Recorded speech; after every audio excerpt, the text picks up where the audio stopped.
Welcome to Sport Style Fashion. Thank you. Can you tell the world who you are and what you do?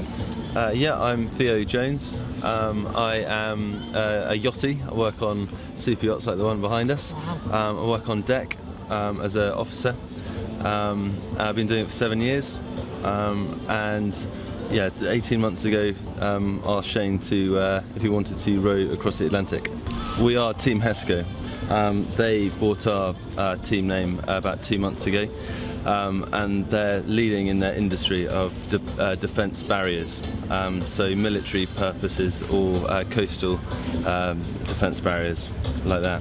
And then we've got NGS, which is Northcote Global Solutions, which is an emergency evacuation and insurance, if you like. Yep. So they're giving us a sat phone and some other tracking equipment, which is quite essential for our expedition. And who are you? I'm Shane Chadwick. I also work on yachts, and that's how Theo and I met. We met probably about 6 years ago, and we worked on two other yachts for a total of 3 years in total. And I'm an engineer on these yachts. Can we talk about the technology that you're going to be using? Technology? Yeah. Absolutely. In these boats there, it's you're self-sufficient for the whole race. So you've got your own water maker, which our little water maker produces 24 litres an hour. But the thing is, we've only got battery powered.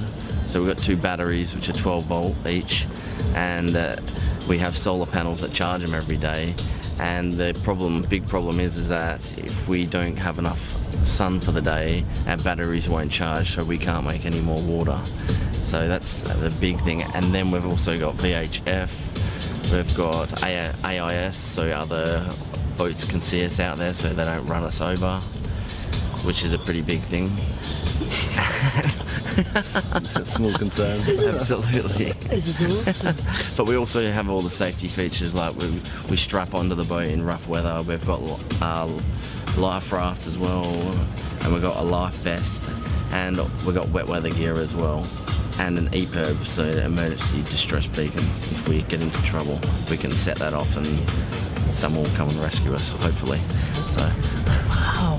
Technology will always save you, so to speak. Well, so to speak, yeah. And also we get given satellite positionings for tracking the race as well. Every boat, because there's another 29 boats in it, they'll each have a tracking device. Can we talk about the yellow brick? Yeah. Yeah. So it's an app.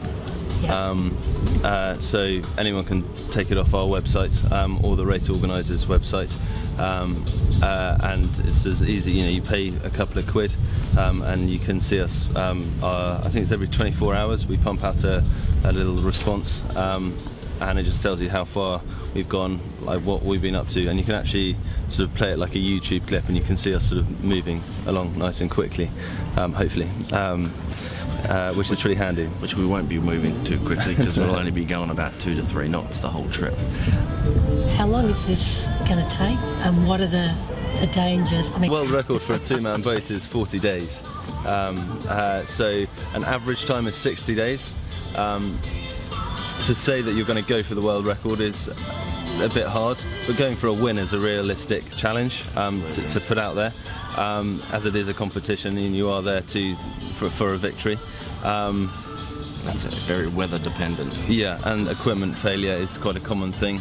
All snapping, rudders snapping off, water makers failing. I think there's a long list of dangers, but like we said, sort of collision, not being able to be seen by other boats is one danger, and the weather is. I think last year they had the worst weather on record of the event, and the majority of the boats, I think I'm right in saying, capsized twice. Absolutely. Which is quite a. Capsizing is not that common, but for it to happen twice to 15 boats, it was pretty bad weather. Absolutely. Because these boats that we row in, they're self-riding as well, so yeah, they do self-ride themselves, but you do lose equipment if it's not tied down correctly for the wet weather and the bad absolutely. Weather. So it's imperative to make sure that everything's tied down and you've got a set routine every day. Otherwise, when things do go wrong, it can go terribly wrong instead of not as well if you're not as prepared. Your advantage is you've worked on yachts. But this is equally a mental game as well, because when things go wrong, it's just you two.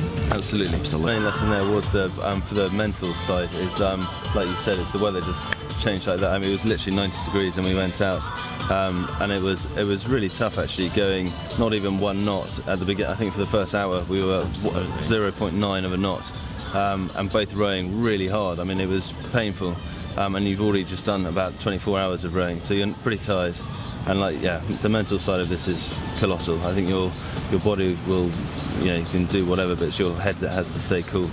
And the sleep deprivation that comes along with it. Absolutely, yeah. Well, we notice we're quite short and abrupt to each other, which is sometimes doesn't always go down too well. No. But we take it as a pinch of salt afterwards, and once we're back on the oars and sorted out what. You row for 2 hours. You try and get there 5 minutes before, so you can have a bit of a chat, because you don't really, your ship's passing in the night really. So it's quite important just to sort of, make your mate a meal or whatever, so he gets off from 2 hours and he's got something. And it's a little boost, giving and receiving sort of thing, which is a little trick that I think we're pretty good at it. Yeah. And then when you're off the oars, you have to wash as much as possible your sort of vital bits where the chafing might potentially happen. You have to maybe navigate, you have to make sure everything's tidy, and you have to eat and sleep. So realistically you're getting about an hour and a half sleep in the 2 hour period. Something breaks on the boat in mid-expedition, then you're not sleeping, you're fixing or whatever. So it becomes a different ball game altogether really. More of a game of survival than winning. So will you be drinking a lot of whiskey on the way? Oh, yeah. Talk about what? Talisker whiskey, the challenge there, they actually gave us a bottle each, so we'll be taking 1 bottle of that whiskey with us for any crucial moments when we've got to batten down the hatches and put out the power anchor and go into the cabin, maybe have a little sip of that to hold on, enjoy the ride. A little spoon, I don't think so. All right then. In Formula One, there's a big thing about Hamilton's winning because he's got the best technology out there. Sure. Is it the same in your field? Absolutely, it can do, because different boats. Well, there's different boats. There's fiberglass ones, there's wooden ones, there's carbon fiber. There's a variety, and there's also recently there's a new design that's come out, which is because there's different classes for each boat for this race, and this new boat came out which was a different make and model, and they made it into an open class because the bow of the boat was the cabin and it was a bigger hatch, so everyone kind of considered it's getting a wind assistant, which which is true, because they do win, and they do become the fastest across the Atlantic each time. So I mean, you see the evolution of equipment, and it's, the first one was in 1896, I think, when 2 Norwegian fishermen went from New York to the UK, I think it was Ireland, and in a little fishing boat with some canvases over the top, surviving on chutney, biscuits and jam or whatever it was, and dried fruit. Tinned fruit, which is just mental. It's completely crazy, it's out of this world. So they pioneered their whole thing, and then it went into Sir Che Blythe, who is the famous expeditionist, and he then started the race that we're taking part in. So that was in 1997, and so now it's sort of, you got 30 boats and it's on Sky Television, and it's now a big thing. And these boats have evolved from literally a wooden fishing boat to carbon fibre, and they're so quick, there's so little draft in the water that these things just absolutely fly across. And their design, like Shane said, they do have a lot of wind helping, but it's certainly not sailing. I mean, you are still pulling pretty hard on those oars. Absolutely. Yeah. But that's sport. All sports evolve, so it's awesome to see. It's exciting. This sport is getting bigger. The numbers doubled from last year pretty much. I think they started with 17 and 11 finished, and this year they're starting with 30. So it's awesome. It's on the up, which is great. So let's see more evolution with the equipment. Well, it's a perfect platform to test technology. Absolutely. In reality. Big fan of male grooming, very strong on men's style fashion. What are you going to be putting on your face? Products? Are you going to be scrubbing and shaving? Are you going to be growing a beard while you're out there? Well, that's it, yeah. Growing a beard, and we'll have to apply sunscreen every day. Right. Or every 2 hours we come out on shift. I'll actually be rowing nude as well. It's to stop chafing for your bottom as well. So And groin, Yeah. and armpits. And then after There's so much salt in the air. If you imagine waves crashing over the stern of the boat constantly, you're getting covered in salt water. If that dries in the heat, then it's chafing in the bits where you don't want it to, and it's not pretty. That's it. And then that's the other thing is like we'll carry baby wipes with us, so after each shift, like give each other a good, well, not each other, but No, you're give right. yourself a wash. Like, Of course. Yeah. good like wipe over and make sure that everything's nice and clean for the sleep. Otherwise, you can cause yourself a hell of a lot more grief. Yeah, absolutely. Okay. I think the main product to be using is the sun cream. I mean, you got creams for your backside, just to sort of help the skin heal a bit when you can. But apart from that, it's not a fashion parade as such until we get to the other end, and then we have to get the nice clean Dropping off spots to naked, get I up. hope. What about your hands? Because what are you putting on your hands for grip, or is it gloves mainly? It's not gloves, but it's we've got a trick from someone else who did it last year, and they claimed that they did a crossing and they didn't actually get a blister. I don't know if that's true or not, but I can't tell you what it is in case the other competitors see Yeah, it. get it. 'Cause that's, Yes. What watch are you using for this? So we got these G-Shocks. I love it. G-Shock, yeah. Good? Casio, Yeah, it's perfect. yeah.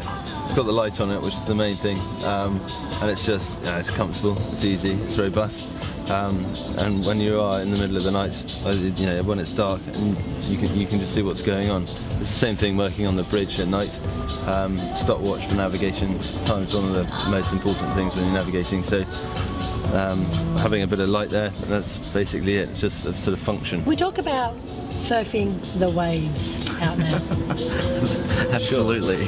No, at times there can be 40, 50-foot waves, and we make sure we're going to surf the waves and make sure we go straight down them, or pretty much straight down them. Otherwise, if we go side on, we can tendency to roll down the wave instead. So it's quite a serious matter, and you don't want to make any mistake, because especially like we'll be strapped on, but we've got a 40-foot bungee cord kind of that, or 40-meter bungee cord that will jump out if the boat goes over, but if it keeps rolling, and we could get hooked onto it and roll with it at one stage. So Yeah, there's two ways of capsizing. So if you imagine a sailing dinghy, too much wind and it'll just roll over onto its side and you fall out, and no big deal. So that's one way. And then the other way, which personally I've got more fear about, is if the stern comes over the bow and with a large wave, and then you find yourself falling out of the boat or trying to get out of the way. And if you, sort of worst case scenario, middle of the night and you can't see the wave coming, you fall out the back, and then you've got the boat, which is 1.5 tons in weight, coming after you. That's a game changer, really. Absolutely. And people have been injured and therefore had to retire from that scenario. So that's the sort of main one. So we've rigged up this 40-meter line so we can get the hell away from the boat nice and quickly, and we're not attached by some people have a sort of 2-meter line. And 2 meters is nothing compared to a 40-foot wave. So getting out of it quickly and having enough line to escape is the plan anyway. Well, I'm going to be watching that app, and I think you guys are gladiators on the water. And quite a bit extreme, but I love it. excellent. No, thank you. Thanks very much.